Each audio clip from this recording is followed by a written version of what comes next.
മാതാ പിതാ ഗുരു ദൈവം. ഗുരുവിനെ ദൈവത്തോട് ഉപമിക്കുന്ന ഒരു സംസ്കാരമാണ് നമ്മുടേത്.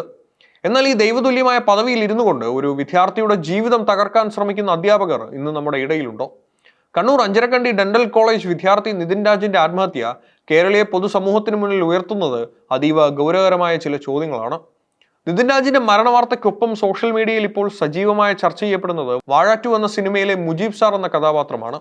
പുതിയ തലമുറയെ പഴയകാല സദാചാര ബോധം കൊണ്ട് അളക്കുന്ന, അഭിപ്രായം പറയുന്നവനെ ശത്രുവായി കണ്ട് അധികാരം ഉപയോഗിച്ച് തോൽപ്പിക്കാൻ ശ്രമിക്കുന്ന ഒരു വിഭാഗം അധ്യാപകരുടെ പ്രതീകമായി വിജയ് ബാബുവിന്റെ ഈ കഥാപാത്രം മാറിക്കഴിഞ്ഞു. വാഴ 2 എന്ന ചിത്രത്തിലെ വിജയ് ബാബുവിന്റെ മുജീബ് സാർ എന്ന കഥാപാത്രം കാലപ്പഴക്കമുള്ള സദാചാര ബോധം കൊണ്ട് പുതിയ തലമുറയെ അളക്കുന്ന മോശം അധ്യാപകരുടെ മാതൃകയാണ്. സ്വന്തം അഭിപ്രായങ്ങൾ പറയുന്ന വിദ്യാർത്ഥികളെ എതിരാളികളായി കാണുന്ന ഈ അധ്യാപകൻ എന്ന പദവി ഉപയോഗിച്ച് അവരെ തോൽപ്പിക്കാൻ ശ്രമിക്കുകയും ചെയ്യുന്ന ഇത്തരക്കാരുടെ സ്വാധീനം കലാലയങ്ങളിൽ ഇന്നും സജീവമാണെന്ന യാഥാർത്ഥ്യമാണ് സോഷ്യൽ മീഡിയയിലെ കുറിപ്പുകൾ വ്യക്തമാക്കുന്നത്. കണ്ണൂർ അഞ്ചരക്കണ്ടി ഡെന്റൽ കോളേജിൽ നിതിൻ രാജിന്റെ മരണം ഈ ചർച്ചകൾക്ക് കൂടുതൽ ആഴം നൽകുന്നു. ജാതി അധിക്ഷേപം ഉൾപ്പെടെയുള്ള മാനസിക പീഡനങ്ങൾ ഒരു വിദ്യാർത്ഥിയെ ആത്മഹത്യയിലേക്ക് നയിച്ച സംഭവം അധ്യാപകരുടെ അധികാര ദുർവിനിയോഗത്തിന്റെ ഭീകരത തുറന്നു കാട്ടുന്നു. സിനിമയിലെ മുജീബ് സാറിനെ തിരിച്ചറിയുന്നത് പോലെ തന്നെ ജീവിതത്തിൽ ഇത്തരം ക്രൂരതകളെയും തിരിച്ചറിയേണ്ടതുണ്ടെന്നും ഇനിയൊരു നിതിൻ രാജ് ഉണ്ടാകാതിരിക്കാൻ അധ്യാപന രീതിയിൽ മാറ്റം അനിവാര്യമാണെന്നും ഈ സംഭവം നമ്മെ ഓർപ്പിക്കുന്നു.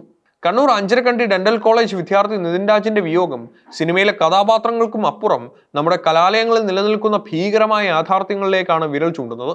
വാഴ 2 എന്ന ചിത്രത്തിലെ മുജീബ് സാർ എന്ന കഥാപാത്രം ആക്ഷേപഹാസ്യത്തിലൂടെയാണ് അവതരിപ്പിച്ചിരിക്കുന്നതെങ്കിലും ജീവിതത്തിൽ നിതിൻ രാജ് നേരിട്ടത് ഈ സിനിമയേക്കാൾ ക്രൂരമായ യാഥാർത്ഥ്യമാണെന്ന് നമ്മൾ പറഞ്ഞു കഴിഞ്ഞു.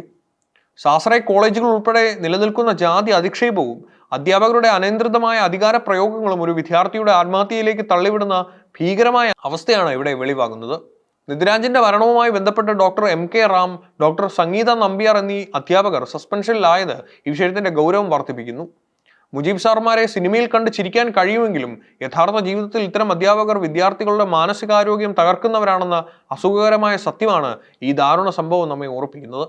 മാതാപിതാ ഗുരു ദൈവം എന്ന പവിത്രമായ സങ്കല്പത്തിൽ ഒളിഞ്ഞിരിക്കുന്ന അധ്യാപകന്റെ അധികാരം വിദ്യാർത്ഥികളുടെ നന്മയ്ക്കല്ല, മറിച്ച് അവരെ മാനസികമായി തളർത്താനാണ് ഉപയോഗിക്കുന്നതെങ്കിൽ അത് തിരുത്തപ്പെടേണ്ട കാലം അതിക്രമിച്ചു കഴിഞ്ഞു.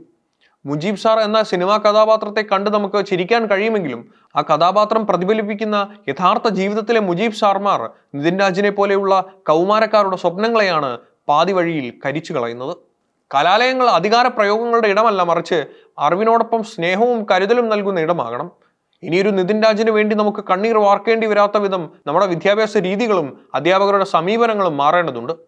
സിനിമകൾ ഉയർത്തുന്ന ഇത്തരം സാമൂഹിക സത്യങ്ങൾ നമ്മുടെ സമൂഹത്തിലെ പുഴുക്കുത്തുകൾ നീക്കം ചെയ്യാൻ സഹായിക്കട്ടെ എന്ന് നമുക്ക് പ്രത്യാശിക്കാം.